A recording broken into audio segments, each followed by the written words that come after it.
Press के साथियों का धन्यवाद देना चाहता हूं। अभी एक संदेश पढ़ेंगे अरविंद जी, उसके बाद आप सवाल पूछ लेना, चाहे हमसे चाहे चाचा जी से, ठीक है। मैं अपने पत्रकार साथियों का बहुत बहुत धन्यवाद देता हूं, साथ ही साथ मजदूर सभा के हमारे जितने भी पदाधिकारी हैं जो यहां पर मौजूद हैं, इनके सभी पदाधिकारी पूरे प्रदेश और जहां भी इनका संगठन है सभी पदाधिकारी आए हैं। इन सभी पदाधिकारियों ने भरोसा दिलाया है कि जिस तरीके से सरकार मजदूरों के अधिकारों को छीन रही है, मजदूर भाइयों को कोई सुविधा नहीं दे रही, न उन्हें कोई सिक्योरिटी दे रही, न कोई सेफ्टी दे रही, और जो भी कुछ उनकी समस्याएं हैं उनका भी समाधान नहीं कर रहे। जिस तरीके से किसान का एक्सप्लॉयटेशन है चरम सीमा पर, उससे ज्यादा एक्सप्लॉयटेशन हमारे मजदूर भाइयों का हो रहा है, और अलग अलग स्थान पे अलग अलग तरीके से मजदूर भाइयों से काम भी ले रहे हैं, लेकिन जो उन्हें सम्मान मिलना चाहिए, जो उनके अधिकारों के तहत जो सुविधाएं मिलनी चाहिए, वो भी सरकार सुविधाएं नहीं दे रही है। अगर देश की अर्थव्यवस्था आगे बढ़नी है, बिना मजदूरों के स्वाभिमान को, सम्मान को बढ़ाए कैसे अर्थव्यवस्था आगे बढ़ेगी। आज भी मैं पढ़ रहा था कि रिपोर्ट ये आई है कि चौथे नंबर पर अर्थव्यवस्था देश की बनने जा रही है। अगर हमारा मजदूर दुखी हो, मजदूर संकट में हो, किसान की आर्थिक स्थिति ठीक ना हो, और उस समय हम ये दावा कर रहे हो कि दुनिया में हमारी अवस्था क्या पहुंचने जा रही, किस स्थान पे हमारी अर्थव्यवस्था पहुंचेगी, ये सवाल खड़ा करता है। इसलिए मैं मजदूर भाइयों की समस्याओं का जो आज इन्होंने एक पॉलिटिकल चार्ट बनाया है, पॉलिटिकल कैलेंडर बनाया है, उसके तहत हमारे मजदूर सभा के लोग काम करेंगे, और भविष्य में जो समाजवादी पार्टी की लड़ाई है उसमें मजदूर भाइयों का और खासकर समाजवादी मजदूर संगठन का बहुत बड़ा योगदान होने जा रहा है। इनका नाम भी बड़ा आसान है, SMS, समाजवादी मजदूर सभा। ये नाम ऐसा है जो याद नहीं करना है, सबने पहले ही रटा हुआ है, SMS। ये SMS हर मजदूर की समस्या का SMS हम लोगों तक पहुंचाएगा। ये हमारे SMS ताकत बनेगी, हमारी पार्टी के संगठन की मजबूती पहुंचाने का काम करेंगे।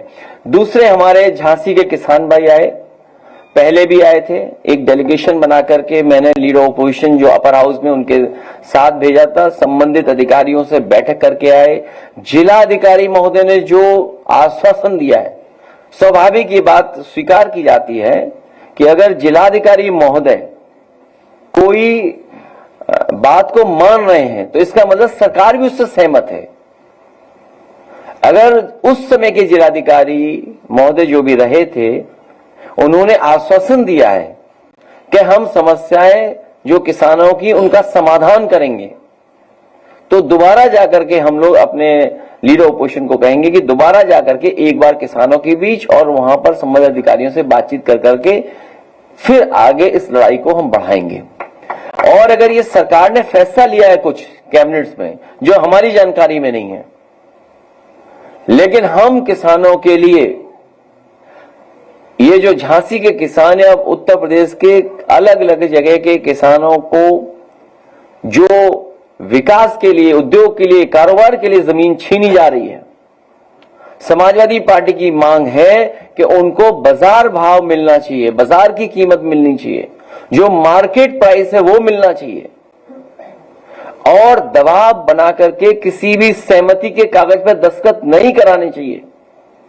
हमारे किसान भाई कई बार नहीं समझ पाते हैं, उन्हें समझाया कुछ जाता है और कहा जाता है कि इस कागज पे दस्तखत कर दो, और जब एक बार दस्तखत हो जाते हैं तो उसके बाद उनके पास कोई अधिकार नहीं बचता है। जब लैंड एक्विजिशन एक्ट है और हम और आप सब ये मानते हैं कि हमें किसानों के साथ खड़े रहना है, किसानों को लाभ पहुंचाना है, तो सर्किल रेट बढ़ा करके जो 4 गुना मुआवजा है या मार्केट वैल्यू है, मार्केट वैल्यू के हिसाब से उनको मिलना चाहिए। और जिन किसानों के नाम पर जमीन दर्ज नहीं है, क्योंकि सरकार ने ही उन्हें जमीन दी है जब स्थापित हुए हैं तो, और अगर सरकार ने ही विस्थापित किया है, पहले भी उनकी जमीन ली जा चुकी है और फिर जमीन ली जा रही है। ये सच है कि जमीन की मारामारी है। इसीलिए Bharatiya Janata party land acquisition act ला रही थी, ऐसा कानून ला रही थी कि हमारे किसानों की जमीन छीन जाए। आज भी भारतीय जनता पार्टी के लोग ही जमीन छीन रहे हैं। जितनी जमीन है वो एक्सपेंड नहीं हो सकती है, जो जमीन है वो उतनी ही रहेगी। जैसा हमारे नेताजी के नाम के नामारासी राजपूत जी ने बताया कि एक परिवार को एक समय पर 5 एकड़ जमीन मिली थी। भाइयों के बंटवारा, उनके बेटों के बंटवारे के बाद जमीन उनके हाथ में कुछ है ही नहीं। ये एक परिवार की कहानी नहीं है, पूरे देश के तमाम परिवारों की यही कहानी है। और इसलिए भी ये संकट का समय, क्योंकि जमीन एक्सपेंड नहीं हो सकती। जो इंफ्रास्ट्रक्चर बन रहा है, जो विकास हो रहा है, उससे जमीन और कम होती जा रही है। आप लोगों को याद होगा, नेताजी हमेशा कहते थे कि जमीन सिकुड़ रही है, जितनी सड़कें बनेंगी, जितना इंफ्रास्ट्रक्चर काम होगा, हमारी जमीनें उतनी कम हो जाएंगी। कभी किसी ने पुराना लखनऊ देखा होगा तो लखनऊ छोटा सा शहर रहा होगा, जहां से ये लोग चलकर गए बबीना। मैं समझता हूं जिस समय बबीना बना होगा, जो कैंटोनमेंट एरिया आमड के लिए निश्चित किया गया, झांसी और बबीना के बीच में हो सकता है सुनसान जगह रही हो, लेकिन आज बबीना और झांसी की जमीनों की कीमतों में कोई फर्क नहीं है, ज्यादा ही होगा एक दूसरे के से लगभग। इसलिए हमारे किसानों के साथ धोखा ना हो। झांसी के किसानों की हम मदद करना चाहते हैं। हम चाहते हैं किसानों को मार्केट प्राइस पैसा मिला जाए। और भारतीय जनता पार्टी को याद रखना चाहिए, भगवान प्रभु श्री राम जी की धरती पर जो इन्होंने भेदभाव किया था, उसी की वजह से भगवान श्री राम जी ने उनको चुनाव वहां से हरवा दिया था।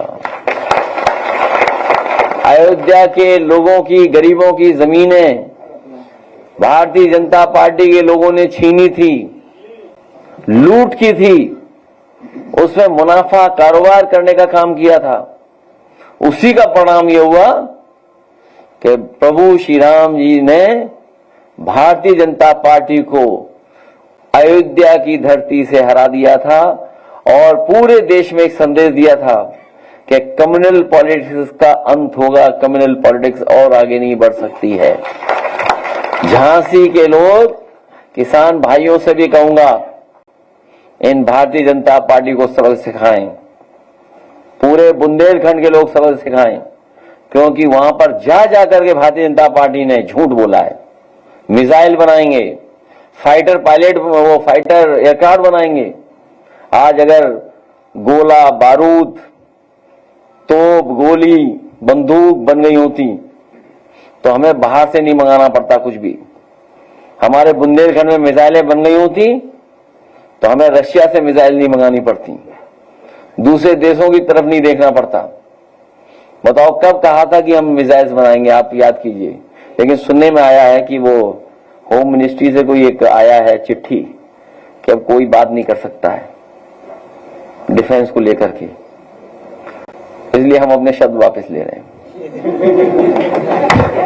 लेकिन भारतीय जनता पार्टी ने वादा ये किया था कि हम मिसाइल्स बनाएंगे, तोप बनाएंगे, टैंक बनाएंगे, राइफलें बनाएंगे, SLR बनाएंगे, मशीन गन्स बनाएंगे, न जाने क्या क्या बनाएंगे।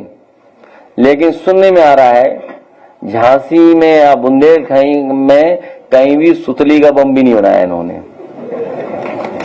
और जमीन ले ली किसानों की।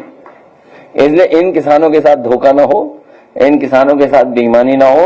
अपने किसान भाइयों को हम कहते हैं, समाजवादी सरकार बनवाइए, मार्केट प्राइस से आपको मुआवजा दिलाने का काम करेंगे और सरकार के किसी कागज पे दस्तखत ना करें, सरकार के किसी कागज पे दस्तखत न करें। आज जब मैं सुबह सुबह उठा, सुबह ही सुबह 6:15 के बाद एक खबर आई कि आगरा में अमन यादव का इनकाउंटर कर दिया गया। जैसे ही मैं उठा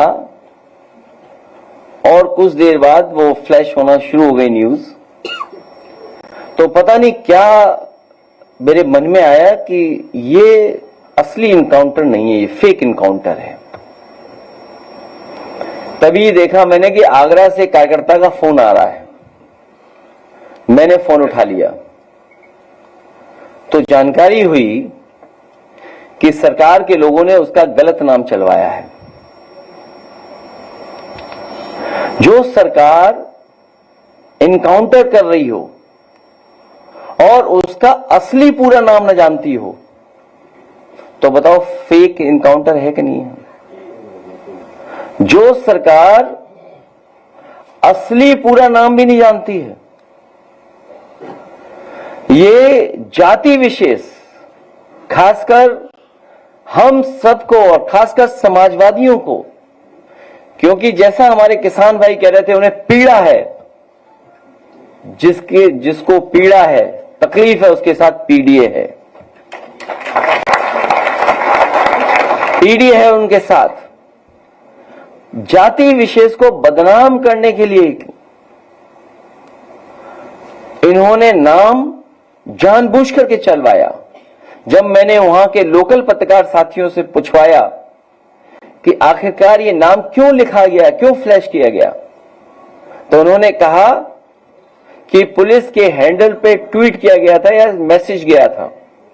मैंने तत्काल उससे कहा कि उस मैसेज की स्क्रीनशॉट मांगिए, तो उसके बाद उसने स्वीकार किया प्रेस के लोगों कि उसे मौखिक बताया गया था।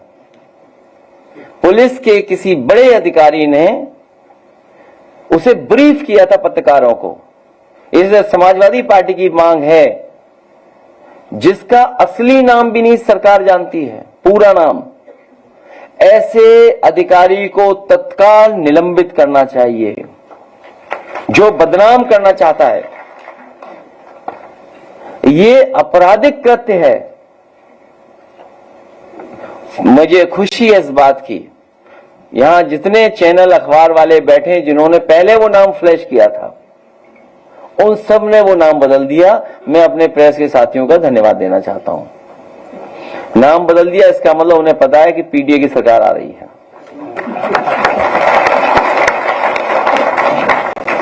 जैसे ही सूचना गई हमारे कार्यालय से, मैं अपने पत्रकार साथियों का विशेष धन्यवाद देता हूं कि जिन्होंने उस नाम में सुधार लाने का काम किया। बहुत महत्वपूर्ण एक संदेश अरविंद जी आपको सुनाएंगे। उसका चाचा और हम दोनों मौजूद हैं आपके सवालों को लेने के लिए।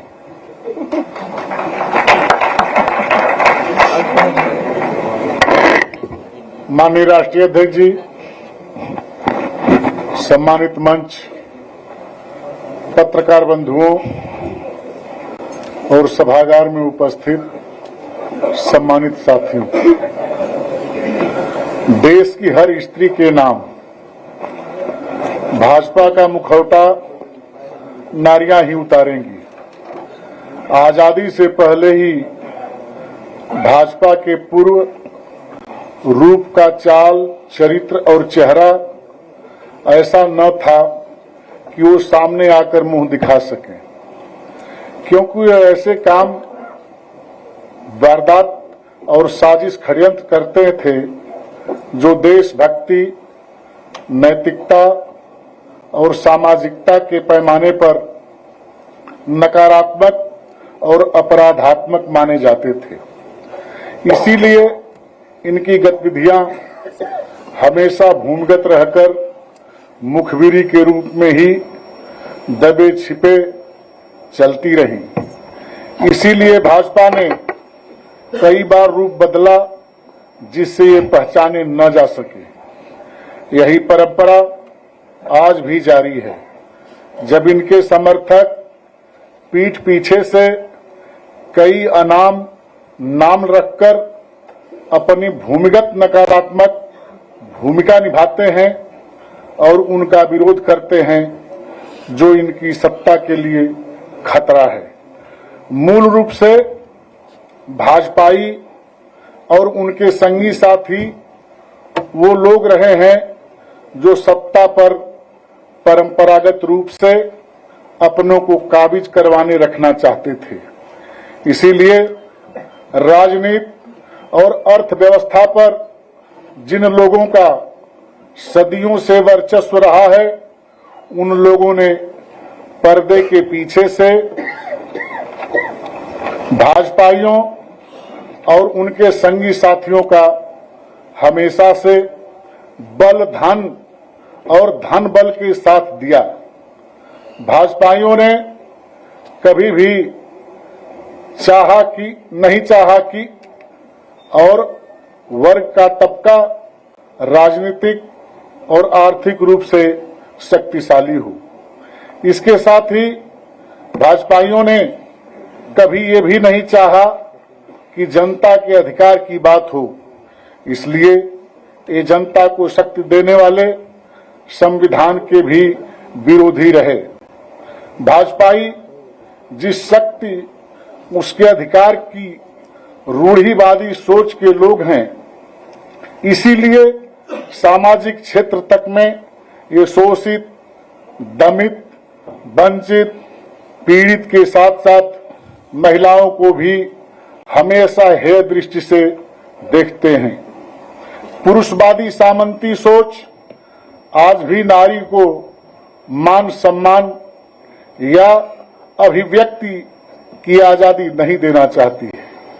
भाजपाइयों की यह पुरुषवादी घिसी पिटी पुरानी सोच आधी आबादी अर्थात महिलाओं का मान नहीं करती है, बल्कि बालिका, युवती या नारी के रूप में जब भी वो कुछ करना चाहती है, तो भाजपाई और उनके संगी साथी सदैव वो मौका ढूंढते हैं जब वो स्त्रियों का पारिवारिक, सामाजिक, सार्वजनिक अपमान कर सकें और उनके चरित्र तक पर कीचड़ उछालकर उनका मानसिक उत्पीड़न करके नारी के विरोध करने की शक्ति को, मनोबल को तोड़ सके। भारतीय नारी का इतिहास इन रूढ़िवादी भाजपाइयों और उनकी संगी साथियों को इस महापाप के लिए कभी माफ नहीं करेगा। पहलगाम के शहीद की पत्नी द्वारा देश हित में शांति और सौहार्द की अपील करने पर जिस तरह का दुर्व्यवहार और अपशब्द कहे जा रहे हैं, उससे हर महिला और सच्चा देश प्रेमी बहुत दुखी, आहत और शर्मिंदा है। अगर कोई साहसी महिला नैनीताल में भाईचारा बनाए रखने की कोशिश कर रही है या कोई गीत के माध्यम से भाजपाइयों का भंडाफोड़ कर रही है या कोई खोजी महिला पत्रकार कोई खुलासा कर रही है, तो उसे अभद्रता व अनैतिकता की हर सीमा पार करके धमकाया जा रहा है। उसका लिखा दबाव डलवाकर हटवाया जा रहा है। भाजपा समर्थकों का एक कुकृत्य किसी भी माफी के योग्य नहीं है। निंदनीय शब्द भी ऐसे भाजपाइयों और उनके नकारात्मक संगी साथियों की निंदा करने के लिए पर्याप्त नहीं है। नारी वंदना का ढोंग रचने वाले भाजपाई सोच वस्तुतः नारी विरोधी है। जिन्होंने अपनों को खोया है, असीम दुख की इस घड़ी में उनके साथ खड़े होने का समय है। जो साहस दिखा रही है, ऐसी महिलाओं के समर्थन में खुलकर सामने आने का समय है। भाजपाइयों और उनके संगी साथियों की नारी विरोधी सोच और संकीर्ण विचारधारा को उजागर करने का वक्त आ गया है। आज देश की हर बालिका, युवती का यही ऐलान है। हम भाजपा का महिला विरोधी चेहरा सबके सामने लाएंगे। सच्चाई तो ये है कि जो नारी के मान, गरिमा व प्रतिष्ठा का सम्मान नहीं करता है, वो और उसका व्यवहार न तो भारतीय हो सकता है और न ही मानवीय। भाजपा को अपने नाम में भारतीय लगाने का नैतिक अधिकार भी नहीं है। इस संदर्भ और परिप्रेक्ष्य में हमारी पुरजोर अपील है कि महिला आयोग शाब्दिक औपचारिकता न निभाए और अगर कहीं है तो अपनी शक्ति दिखाए। कहीं है, कोई है। बहुत बहुत धन्यवाद।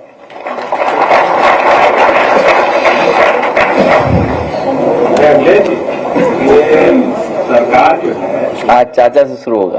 उत्तर प्रदेश की सरकार जो है, क्या सरकारी नौकरी देने में असमर्थ है और आउटसोर्सिंग की जो बात कर रही है, आउटसोर्सिंग निगम बना रही है। आपकी सरकार आएगी अखिलेश, तो क्या आप आउटसोर्सिंग वाले को नौकरी देंगे? ये किसान में पूछिए आप। नहीं, वो आउटसोर्स तो खत्म करेंगे। आउटसोर्स खत्म किया जाएगा।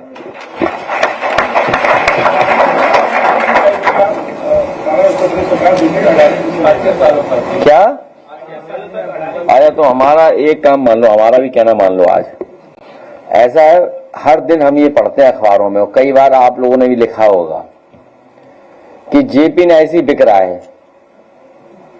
हम आज आपके सामने कह रहे हैं कि जब सब बीजेपी बेच ही रही है तो हम समाजवादी पार्टी के लोग मिलकर के जेपी नायसी को लेना चाहते हैं। और इसलिए लेना चाहते हैं जो उन्होंने औरों को कीमत लगाई हो, जो उन्होंने औरों को बेचने के लिए कीमत गुपचुप लगाई हो, वही कीमत हम लोग देने को तैयार हैं। और इसलिए क्योंकि इससे न केवल हमारा इमोशनल अटैचमेंट है जेपी नायसी से, बल्कि हमें आइडियोलॉजिकल अटैचमेंट बहुत बड़ा है। और आइडियोलॉजिकल अटैचमेंट के साथ साथ जिस समय इसको शिलान्यास किया गया था, उस समय देश के बहुत सारे सोशलिस्ट लीडर्स आए थे, जिसमें नेताजी, जॉर्ज फर्नांडिस साहब और अन्य लोग आए थे। और मैं ये दावा करता हूं कि जेपी नायसी और खासकर जो जयप्रकाश जी का म्यूजियम बना है, देश में किसी पॉलिटिकल लीडर का ऐसा म्यूजियम नहीं बना जो समाजवादियों ने जयप्रकाश जी को समर्पित किया है लखनऊ में। इसलिए न केवल हमारे साथ आइडियोलॉजिकल और इमोशनल, बल्कि हमारी ये उपलब्धि भी है कि एक नेता की लेगेसी को कैसे हम अगली पीढ़ी तक लेकर जाएं। इसलिए जब सब बीजेपी बेच रही है तो हम ये खरीदना चाहते हैं समाजवादी लोग मिलकर के। पूरे प्रदेश और देश के समाजवादियों से मैं अपील करूंगा कि वो हमें चंदा भी देंगे और हम ये लेना चाहते हैं। अगर सरकार को बेचने में दिक्कत हो, उनके पास तमाम एक्सपर्ट अधिकारी हैं। जैसे जब इन्हें मॉल बेचना था, प्लासियो मॉल की मार्केट प्राइस क्या है? यहां जितने किसान हैं ये मांग रहे हैं मार्केट प्राइस क्या रही होगी उस समय प्लासियो की? आप इसी से अंदाजा लगा सकते हैं। एक स्पेस सूट वाले हैं डिप्टी सीएम, उन्होंने अपने ही मुख्यमंत्री, अपने ही सरकार के खिलाफ पत्र लिखा था। तो बात आपको समझ में आ रही होगी क्यों लिखा होगा पत्र। तो एक तो वो एक्सपर्ट अधिकारी हैं। दूसरा, समाजवादी पार्टी ने किसानों के लिए, उनकी मदद के लिए, सुविधा के लिए, उनके लिए एक बाजार क्रिएट किया था। न केवल बाजार क्रिएट किया था, बल्कि किसान अगर आए लखनऊ में अपना सामान लेकर के आए और कारोबार करना चाहे तो किसान बाजार बनाया था। सुनने में आया है कि आजकल सबसे मॉडर्न, सबसे हाई फाई जगह वो बन गई है, लेकिन वो किसान नहीं है, नई पीढ़ी के लोग हैं। वो किसान बाजार कैफे सेंटर बन गया है।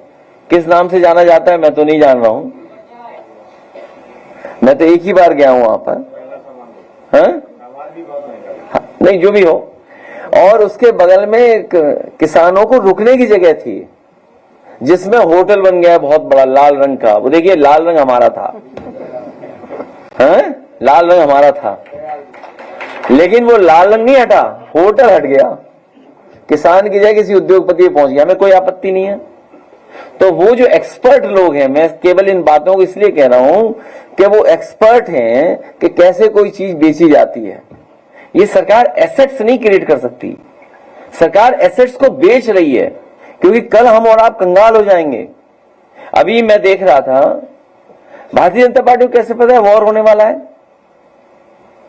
मुझे कोई ये बताए,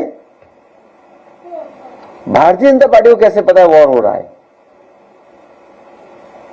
उनके ट्विटर हैंडल से, उनके मीडिया सेल से एक कहा कि वॉलंटियर्स हमें चाहिए जो लोगों की मदद करेंगे। उन्हें कैसे पता वॉर होने जा रहा है? ये सोचने की बात है। मैं आपसे कह रहा हूं, अरे देश बचाओ, हम सब बचेंगे तभी। आप बताइए बीजेपी कैसे इसको ट्वीट कर सकती है? आप पे भी होगा, भी चल रहा, वाईफाई हमारा चल रहा, नहीं चल रहा है? मतलब सुरक्षा जैसे विषय पे भी कोई गंभीरता नहीं बीजेपी के अंदर। मुझे नहीं कहना चाहिए, क्योंकि मैंने मोबाइल ऑन किया तो अचानक आ गया, तो मैं अचानक बात कर रहा हूं आपसे। इनकी पार्टी के लोगों को कैसे पता कि ये होने जा रहा है? और फिर ये कोई दिखावटी और प्रदर्शन का वो नहीं है समय। आप अपने ट्विटर हैंडल पे डाल रहे हैं वॉलंटियर्स चाहिए हमें। आप पढ़िएगा इंग्लिश में चिट्ठी क्या है, पढ़ दे कोई अगर पढ़ सकता है तो इंग्लिश में। हिंदी में क्यों नहीं दिया इन्होंने? किसी इसलिए कि कोई जाने ही ना। आप देखिए ना क्या बात है, the ministry of home affairs ये वॉलंटियर चाहिए ना, वॉलंटियर बीजेपी ट्वीट कर रही है। बताओ, सरकार कहे तो अलग बात है।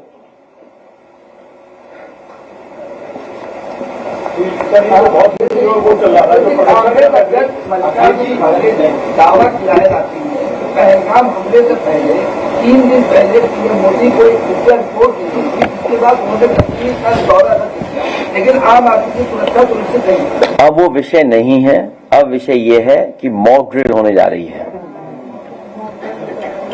अब विषय वो खत्म हो चुका है। अब सब ने जब ये आश्वासन दे दिया और सरकार के पक्ष में खड़े हो गए हम सब, कि सरकार जो करेगी, जो ठोस कदम उठाना चाहे उठाएं, तो अब पुराने सवाल नहीं खड़े हो सकते हैं। हालांकि मुझे कांग्रेस पार्टी के बारे में नहीं कहना, वो सीनियर लीडर है, लेकिन हम सब ने मिलकर के सरकार को यही आश्वासन दिलाया है, भरोसा दिलाया कि आप ठोस कदम उठाइए, हम आपके साथ हैं। अब तो मॉक ड्रिल होने जा रही है, इसलिए लाइट वाइट जो इंस्ट्रक्शंस हो वो आप भी जारी कर देना, तो हम लोग फॉलो करेंगे, और जो सरकार कहे वो मान लेना आप भी।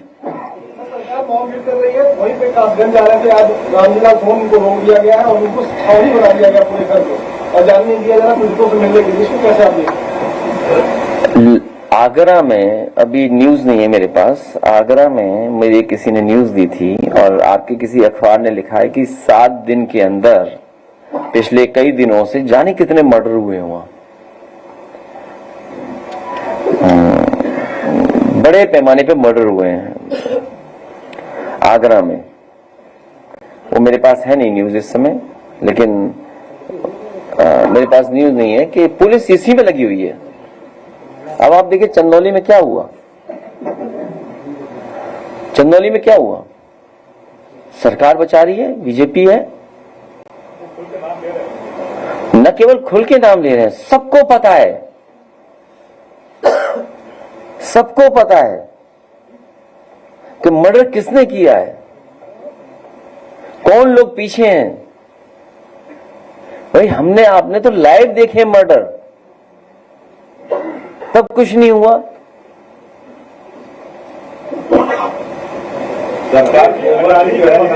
है? अरे हम खुद खरीदना चाहते, जेब में ऐसी उल्टी बातें कर रहे हैं आप। देखिए सरकार क्यों लाए वो लोग, बीजेपी की सरकार क्यों लाए? अब बिकेगा सब। मुख्यमंत्री योगी आदित्यनाथ जी ने अधिकारियों को आदेश, भाई सरकार क्यों लाए आप लोग, हम सब लोग क्यों लाए सरकार? जब हम लोग बता रहे थे कि भारतीय जनता पार्टी सब बेच देगी, हम तो सदन में कह रहे थे मॉल बिक गया, हमने सदन में कहा कि किसान बाजार बिक गया। तो सरकार बेचने वाली है, ये बनाने वाली नहीं है। ये एसेट्स नहीं क्रिएट करेगी, जो आपके सरकार के एसेट्स हैं उनको सबको बेच देगी। चाचा भी हैं और परिवहन का सवाल है। आप कह रहे हैं एक्सेस भेजी जा रही है, 19 कार्यशालाओं को 3 महीने पहले निजीकरण हुआ, हो गया, उसके बाद भी अखबार में न्यूज नहीं आई। लखनऊ के अवध डिपो में 57 बसें हैं, जिसमें से ज्यादातर बसें ब्रेकडाउन और ऑफ रोड रहने काफी सारे यात्रियों को दिक्कत भी हो रही है। एक निजी कंपनी को टेंडर दिया गया है। चाचा बता कंपनी रोज कार्यशाला से क्या कहेंगे? अब चाचा बताएं। चाचा आप नहीं दे जवाब इसका। बसों पे हमें चिंता नहीं है। देखिए जब सभी बेचा जा रहा है तो बसें भी बेची जाएंगी।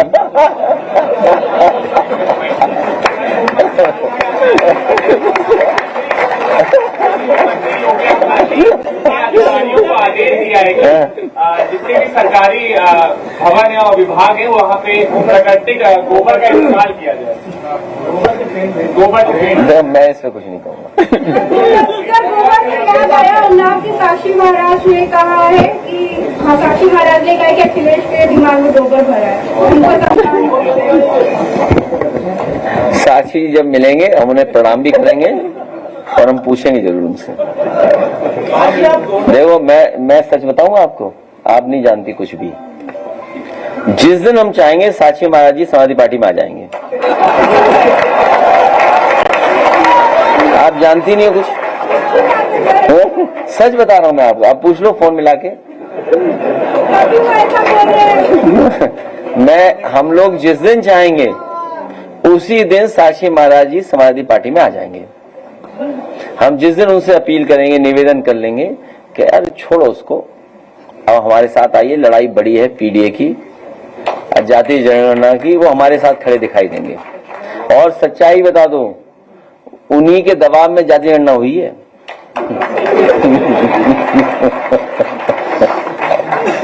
आप गोंडा गए थे अभी पहले, वहाँ से भूषण शरण सिंह जी के बड़े बयान आ रहे हैं सरकार के खिलाफ, और वो कहते हैं विधायक माने मौजूदा वक्त में कुछ नहीं। तो भूषण शरण जी का भी दिल मुलायम हो रहा है क्या?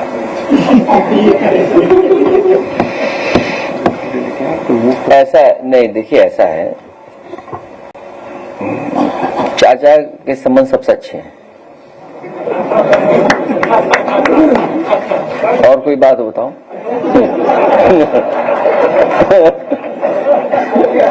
तो सदन की कार्रवाई नहीं जानते कुछ भी।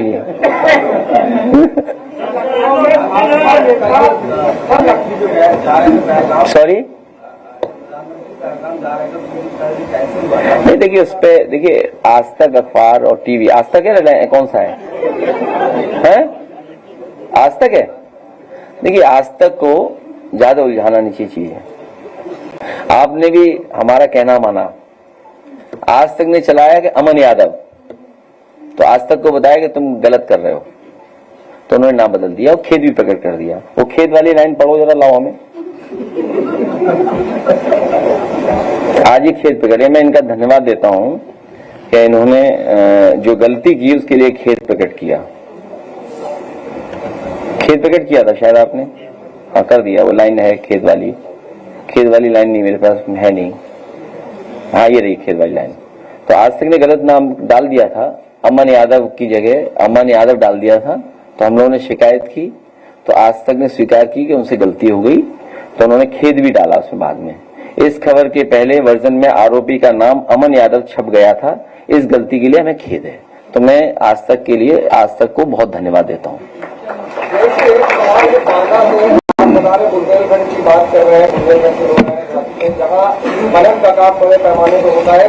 सवाल यह है कि यमुना नदी का जो जलस्तर है वो बढ़ता जा रहा है, उसके करीब के जो गांव है वो धीरे धीरे पलायन करने में मजबूर है। ब्लीचिंग का काम वहाँ शुरू किया था, लेकिन उससे पूरा भ्रष्टाचार दिखा और वो वापस पानी वहाँ आ रहा है। कैसे देख रहे हैं आप? बहुत गलत बोल रहे हैं। आदरणीय योगी मुख्यमंत्री जी बहुत ही ईमानदार हैं। आप सब बात गलत बोल रहे हैं। ये खनन में चोरी नहीं हो सकती। जी कल किसान राजधानी लखनऊ में प्रदर्शन कर रहे थे, उस समय उन्होंने कहा कि योगी जी झूठ बोलते हैं। नहीं ये मत बोलो। तमाम बड़े वादे की वीडियो तो दिखाई है। नहीं ये गलत बोल रहे हैं आप। हमारे मुख्यमंत्री योगी जी सच के अलावा कुछ नहीं बोलते। गन्ना किसानों को मुझे नहीं मिला, सच के अलावा कुछ नहीं बोलते। जाने वाले की तारीफ करते रहो, जाने वाले हैं।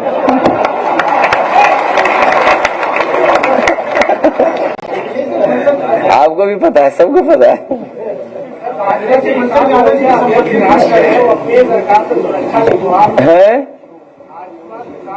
सरकार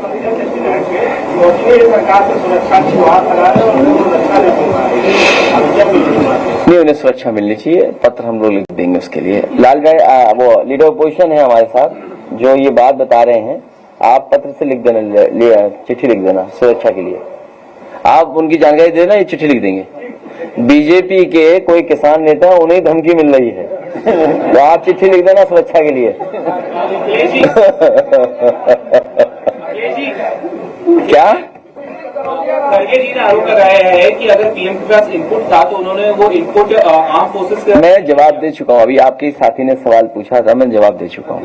देखिए, एक मिनट जाओ, मैं किसी पॉलिटिकल पार्टी लीडर के लिए कुछ नहीं कह सकता, वो मेरा विषय नहीं है। क्योंकि आप लगातार सवाल पूछे, हमें डर भी लगता है चैनल वाले किसका कैसे इस्तेमाल करें।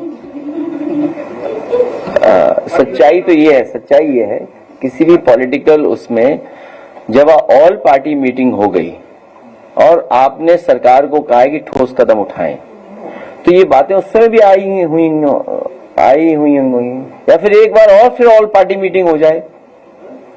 क्योंकि जब देश में मॉक ड्रिल हो रही है, वॉर के लिए मॉक ड्रिल हो रही है, तो ये विषय उठना बिल्कुल बंद होना चाहिए। अब मेरी लड़ाई करा दोगे आप? तो जब हम कह रहे हैं कि वहां सब सुझाव दिए जा चुके हैं, तो एक बार फिर ऑल पार्टी मीटिंग बुला ली जाए, तो बातें उस समय भी रख दी जाएंगी। Leader of opposition Lal Bihari ji ने वाराणसी में कमेंट किया था, बीजेपी अभी उन्हीं के कमेंट को लेकर उनको टारगेट कर रही है। उन्होंने भी पहलगाम की बात की थी। क्या बीजेपी कर रही? तुम्हें नहीं पता दिल क्या कहता है तुम्हारा? दिल में इनकी भी वही बात है जो लाल बिहारी जी कह रहे हैं। नहीं हो तो अब हम पे कोई मशीन ही नहीं है। सच्चाई यही है, जो ये जो दिल में इनके भी वही बात है। अब मेरे नेगेटिव चलाएंगे न्यूज। कौन सा अखबार है? बस समझ जाओ टाइम्स में क्या है।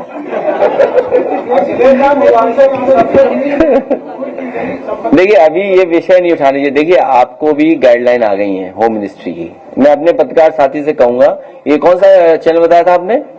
Times now.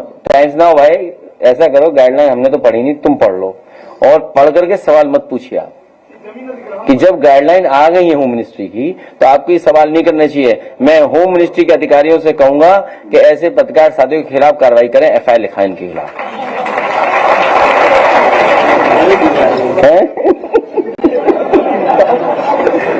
क्या नहीं, इसलिए गाइडलाइन आ गई तो हम कैसे कह सकते हैं? आपको भी नहीं सवाल पूछना चाहिए। कार्रवाई हो रही है, क्या मंडल जाएगा? देखिए, ये चाचा भी जा चुके हैं, हम भी उसके घर जा चुके हैं। ठीक है, ये क्यों कार्रवाई हो रही है? आपको ये सोचना चाहिए क्यों कार्रवाई हो रही है।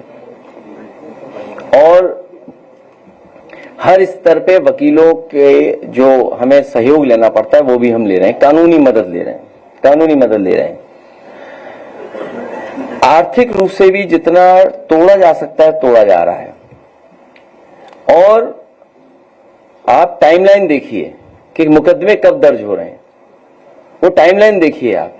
पुलिस कप्तान, इससे पहले बहुत पहले जब पुलिस कप्तान थे तो मैंने बात की उनसे, तो उनकी बातों से लगा कि उनके ऊपर कोई दबाव है जिसके कारण वो लगातार झूठी एफआईआर लिखा रहे हैं। लिखाने वाले कौन लोग हैं? देखिए, वो घबराए लोग हैं जिन्हें चुनाव हारना निश्चित है।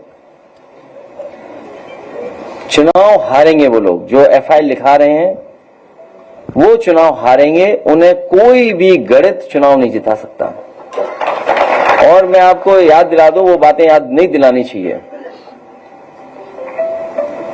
बहुजन समाज पार्टी ने कोई फैसला लिया था उस जिले में, वो फैसला मुझे बदलना नहीं चाहिए था।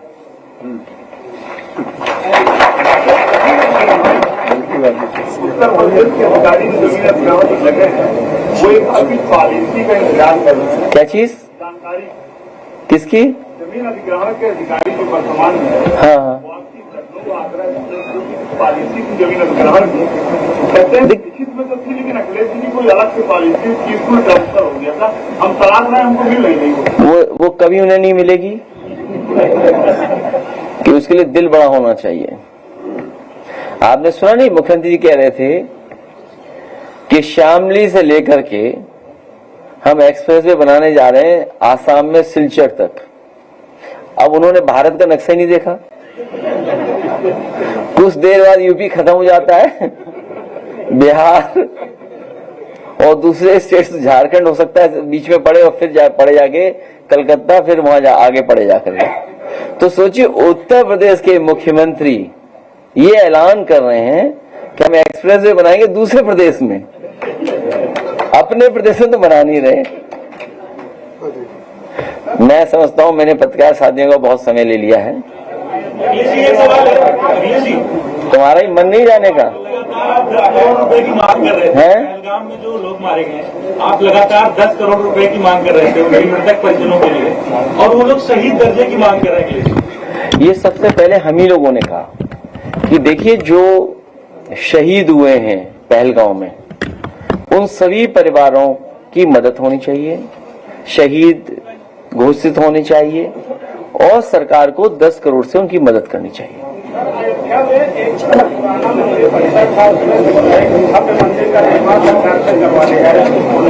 कौन से भगवान है वहाँ है? मुझे मेरी जानकारी में नहीं है।